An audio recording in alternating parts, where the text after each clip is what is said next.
Yes, now see the next question my dear. Next question क्या कह रहा है? A to B, a molecule A changes its isomeric form B, okay, from following first order kinetics. Okay, first order को follow कर रहा है, ठीक है। At a temperature of 1000 Kelvin, if the energy barrier with respect to the reactant energy for such isomeric transformation is 191.48 kilojoule per mole, and the frequency factor is 10^20, the time required for 50% molecule of A to become B is. So first of all इस particular question में हमें तीन चीज यहाँ पे देखनी है, जो क्या है। सबसे पहले अगर अपन बात करें कि यहाँ पे गिवन है फर्स्ट ऑर्डर काइनेटिक्स, पहले बात तो ये कि फर्स्ट ऑर्डर काइनेटिक्स को ये फॉलो कर रहा है, ठीक है। और दूसरी बात क्या है यहाँ पे कि भाई टेम्परेचर ठीक है 1000 दे रखा है। दूसरी बात यह है कि the energy barrier with respect to reactant energy for such isomeric transformation, ये जो बैरियर एनर्जी होती है ऑफ रिएक्टेंट, यही तो क्या होती है? एक्टिवेशन एनर्जी होती है। तो ए की वैल्यू आपको यहां पे गिवन है, ठीक है भाई। इसके बाद दे रखा है फ्रीक्वेंसी फैक्टर। ए जो आता है जिसको हम आरेनियस कांस्टेंट भी बोलते हैं, उसको हम फ्रीक्वेंसी फैक्टर भी बोल सकते हैं, या उसको हम प्री एक्सपोनेंशियल फैक्टर भी हम बोल सकते हैं। तीनों ही नाम इसी के हैं, क्लियर है। और पूछ रहा है कि भाई टाइम रिक्वायर्ड फॉर 50%, मतलब टी हाफ की वैल्यू आपको पूछ रहा है। जैसा कि हम सब जानते हैं कि अगर फर्स्ट ऑर्डर काइनेटिक्स से मैं बात करूं तो टी हाफ इक्वल्स टू क्या होता है? टी हाफ इक्वल्स टू 0.693, या मैं कहूं तो ln2/k होती है।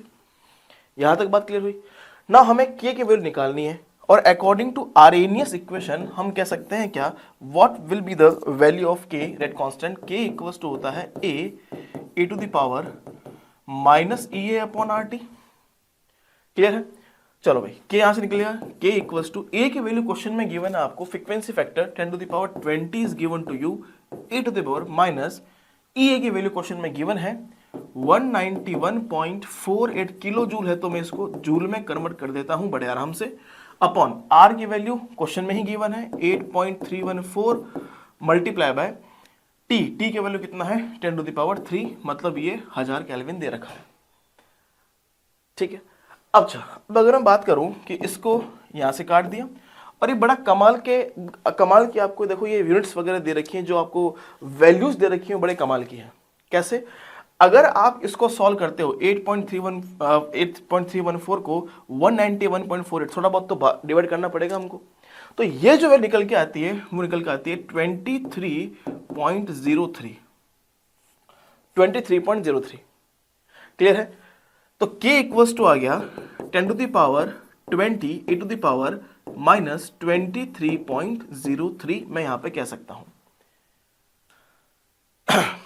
और आपको ये बात ध्यान होनी चाहिए कि जो ln10 की वैल्यू होती है वो होती है 2.3। ln10 की वैल्यू कितनी होती है? 2.3 होती है। तो यहां पर अगर मैं इसको लिखूं तो k इक्वल्स टू क्या होगा 10⁻20 अपॉन, मैं इसको नीचे ले आऊं e टू द पावर 23.2, इसको मैं क्या लिखूं? देखो ln10 की वैल्यू है 2.3, तो मैं इसको लिख दूं क्या, इस ln10 को मैं अगर 10 से मल्टीप्लाई कर दूं तो कितना आ जाएगा? 23.03 आ जाएगा। It is clear? तो मैं अप्रोक्सीमेटली क्या कर सकता हूं इसको, ln10 मल्टीप्लाई पे इसको मैं 10 कर सकता हूं। It is clear? तो देखो यहां पे ये लॉग की प्रॉपर्टी बन गई क्या? देखो ई लिख दिया, और ये देखो ln10 को मैं क्या लिखता हूं, लॉग ई बेस 10। तो ई लॉग ई बेस एक्स क्या होता है? ई लॉग ई बेस एक्स क्या होता है भाई? ये एक्स होता है। तो इसका मतलब k इक्वल्स टू क्या आ गया 10⁻20 अपॉन ये ई लॉग ई बेस 10 की वैल्यू कितना हो गई बोलो? 10 हो गई, कि पावर कितनी है? 10 है। क्लियर? तो देखो कितना बचा चला गया, k की वैल्यू आ गई यहां से 10⁻10, यहां से वैल्यू हो गई मेरे पास k की, इसको हटा दूं, ठीक है। बस यही चाहिए था मुझे। तो टी हाफ की वैल्यू क्या हो जाएगी 0.693 अपॉन k की वैल्यू है 10⁻10, ये सेकंड्स में आएगा। और अच्छे से लिखता हूं इसको, आपको पूछा है पिको सेकंड्स में, 10⁻12 में पूछा है, तो हमारे पास जो भी आंसर आ रहा है वो आ रहा है 0.693 10⁻10 में आ रहा है। 12 में निकालना है, कोई दिक्कत नहीं है, -2 से मल्टीप्लाई कर लो, -2 से डिवाइड कर लो, ये तो बन जाएगा 10⁻12। तो ये ऊपर जाएगा तो क्या होगा, 100 से मल्टीप्लाई होगा तो कितना आ जाएगा 69.3 12। तो इसको मैं क्या लिख दूं, ये तो सेकंड में है, इसको मैं लिख दूं t half equals to 69.3 picoseconds, picoseconds. Clear है।